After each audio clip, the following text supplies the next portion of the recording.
Bonjour à tous, ici on va voir le P de masse des dérivés, ça veut dire la priorité des opérations quand on fait des dérivés. Vous connaissez déjà le P de masse normal, c'est-à-dire la priorité des opérations en algèbre, P de masse. Et vous savez bien sûr P c'est les parenthèses, le E c'est l'exposant, la division d'ici division, M c'est multiplication, addition, soustraction. Et vous savez aussi que, en fait, l'addition, soustraction sont frères et sœurs parce qu'ils sont au même niveau. Je dois faire celle que je dois faire, que je vois le premier. Même chose que pour la division et multiplication sont au même niveau.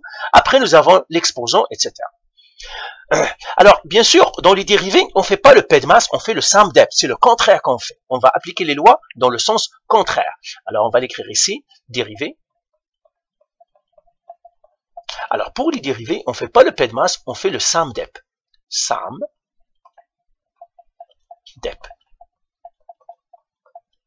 Et puis, bien sûr, tu as l'addition et soustraction sont au même niveau, division et multiplication au même niveau, et puis nous avons l'exposant.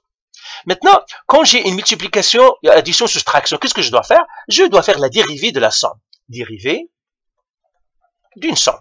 Ça, on a vu comment faire ça. C'est-à-dire, je dérive chaque terme tout seul. Maintenant, si j'ai une multiplication, je dois faire la dérivée d'une multiplication. Dérivée d'une multiplication.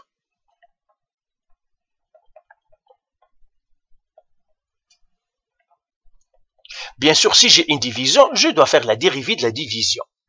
Dérivée de la division.